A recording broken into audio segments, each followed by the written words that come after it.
Pemkot Surabaya melalui Dinas Ketahanan Pangan dan Pertanian Kota Surabaya mulai menggelar vaksinasi hewan ternak tahap 1 sebagai upaya antisipasi dan pencegahan wabah penyakit mulut dan kuku. Vaksinasi PMK perdana di Kota Surabaya ini menyasar 100 ekor sapi di kawasan Kecamatan Wonocolo Sabtu lalu. Kepala Dinas Ketahanan Pangan dan Pertanian Kota Surabaya, Anti Sugiyarti mengatakan, pihaknya telah menerima 600 dosis vaksin dari Dinas Peternakan Provinsi Jawa Timur pada 24 Juni 2022. Target vaksinasi PMK tahap 1 adalah sebanyak 600 ekor sapi perah dan sapi potong yang tidak akan disembelih minimal 1 tahun. Vaksinasi PMK akan diberikan dengan 3 tahap, yaitu 1 bulan setelah vaksinasi pertama dan vaksinasi booster 6 bulan setelah vaksinasi kedua. Vaksin tersebut diperbolehkan diberikan kepada anak sapi yang berusia minimal 2 minggu. Untuk persyaratan hewan ternak yang akan mendapatkan vaksinasi PMK diantaranya adalah hewan ternak yang telah dipastikan kesehatannya, tidak terpapar virus PMK, tidak pernah kontak dengan hewan penderita PMK, dan tidak pernah terjangkit atau sembuh dari PMK.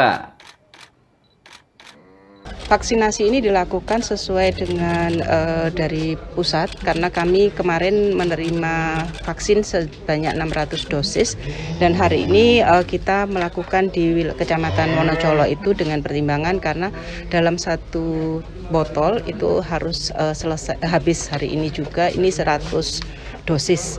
Nah, makanya kami melihat dan sesuai dengan ketentuan kita prioritaskan dulu untuk sapi perah, kemudian sapi potong yang ketentuannya tentunya tidak boleh dalam 1 tahun ini dilakukan pemotongan atau penjualan, sehingga hari ini kita vaksin pertama, nanti 1 bulan kemudian akan vaksin kedua dan 6 bulan berikutnya vaksin booster.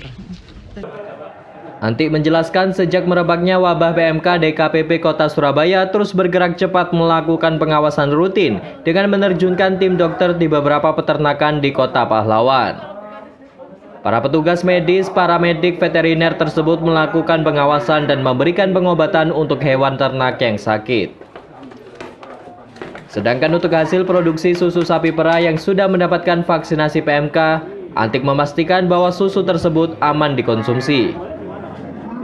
Di sisi lain, menjelang Hari Raya Idul Adha 1443 Hijriah, para petugas medik, paramedik, veteriner DKPP Kota Surabaya sudah diterjunkan untuk memastikan kesehatan hewan ternak yang masuk wilayah Kota Pahlawan aman untuk kurban.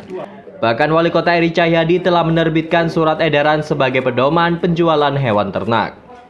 Dari Surabaya, tim AMTV laporkan.